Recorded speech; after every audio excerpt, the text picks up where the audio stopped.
Ça faisait longtemps qu'on n'avait pas parlé cinéma. Actuellement en salle, je vous conseille d'aller voir The Greatest Showman, qui retrace une partie de la vie de Phineas Taylor Barnum et qui est incarné à l'écran par l'excellent Hugh Jackman.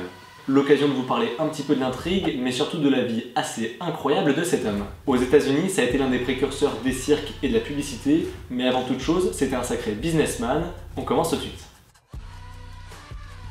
Barnum est né en 1810, il devient orphelin à l'âge de 15 ans, il a exercé une dizaine de métiers, il a même été journaliste, il a d'ailleurs fait un séjour en prison pour diffamation. Et c'est à partir de 1834 qu'il commence sa carrière dans le spectacle à New York. Et qu'est-ce qui plaît et attire les gens? Tout ce qui est glauque, anormal ou étrange, et on le voit encore aujourd'hui avec la popularité des faits divers. Il commence par présenter au public Joyce F., une femme noire qu'il a acheté 1000 $, à un directeur de plantation.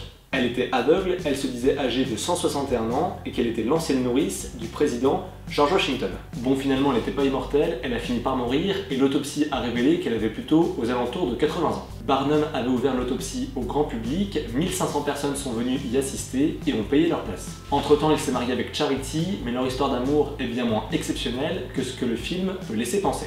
Dans The Greatest Showman, sa femme appartient à une classe aisée et son père ne veut pas l'avoir mariée avec un bon à rien. Du coup, Hugh Jackman va tout tenter pour réussir et se hisser socialement à leur niveau, alors que dans l'histoire réelle, Charity n'avait aucun héritage bourgeois. C'est vrai que le contraire aurait été plus vendeur, mais la réalité pense pas toujours à Hollywood. Le premier succès de Barnum, ça sera avec Charles Stratton, plus connu sous le nom de Tom Pouce. C'est un nain qu'il va embaucher à l'âge de 5 ans et qu'il va faire danser et chanter, et il va même le déguiser en différents personnages, comme Napoléon par exemple. C'était un peu l'ancêtre de Passepartout. À eux deux, ils vont se faire inviter dans les plus grandes cours européennes, et ils vont même rencontrer Louis-Philippe Ier, le roi de France, et la reine Victoria d'Angleterre. Notre cher Phineas fait donc fortune, et il va ainsi ouvrir à New York un musée de curiosités. Une de ses plus célèbres pièces, c'était la sirène des Fidji, qui était composée d'une tête de singe greffée sur un corps de poisson.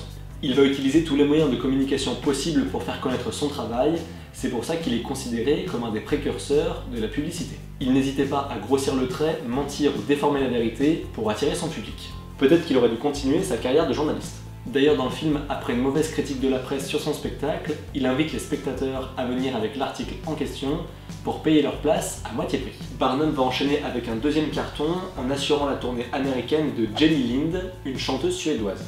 En 1851, ça va lui rapporter 500 000 $, l'équivalent de 15 millions aujourd'hui. Et contrairement à ce qu'on peut voir dans The Greatest Showman, la tournée va être un véritable succès, avec pas loin de 100 concerts programmés. Dans le film, on a rajouté une potentielle romance entre les deux protagonistes pour rajouter un petit peu de tension, mais elle n'a jamais existé historiquement. En 1871, Barnum crée son cirque, un cirque ambulant, qui parcourt les États-Unis en train une grande partie de l'année, avec 3 locomotives et 80 wagons. Sa ménagerie aurait coûté 1 million de $, et sa tête d'affiche, c'est l'éléphant Jumbo, qui va inspirer le personnage de Dumbo dans Disney.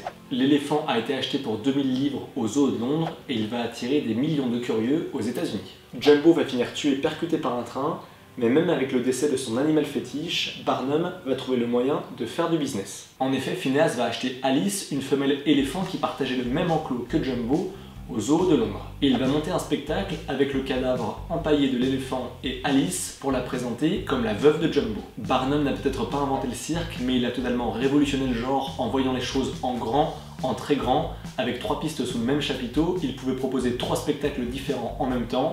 C'est pas pour rien que son spectacle s'appelait le plus grand show sur Terre. Apparemment, en 50 ans, plus de 100 millions de personnes ont assisté à ces spectacles.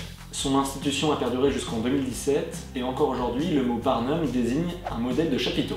Phineas était un sacré businessman, mais ça ne l'a pas empêché non plus d'investir de l'argent dans la ville de Bridgeport où il habitait, pour y améliorer la qualité de la vie. Il en devient d'ailleurs le maire en 1875, et il crée le premier hôpital de la région. Il a aussi aidé financièrement l'université Tufts, où il y a créé un musée d'histoire naturelle. C'est d'ailleurs là-bas qu'était exposée la dépouille de Jumbo, qui est devenue la mascotte de l'université. Après un incendie en 1875 qui a tout détruit, il ne reste plus qu'un bout de la queue d'éléphant qui est encore conservé aujourd'hui. Barnum décède en 1891 d'un AVC et il est enterré dans un cimetière qu'il a lui-même créé, aux côtés de Tom Pouce. Vous l'aurez compris, Phineas était un grand homme d'affaires qui a toujours tout fait par intérêt pour développer son commerce. Mais ça ne l'a pas empêché de soutenir des activités philanthropes et de développer sa ville. Si vous allez finalement voir The Greatest Showman, vous vous apercevrez que le film s'est bien réapproprié l'histoire, il en a lissé certains aspects, en a gonflé d'autres, pour correspondre aux standards d'Hollywood. Ça n'en reste pas moins un très bon film avec une bande-son très entraînante. Nul doute qu'elle sera primée aux Oscars après avoir remporté un Golden Globe. Je terminerai là-dessus, pour moi le film a eu un sacré mérite, c'est d'utiliser des images de synthèse pour faire apparaître à l'écran des éléphants ou des lions, plutôt que d'utiliser des vraies bêtes dressées.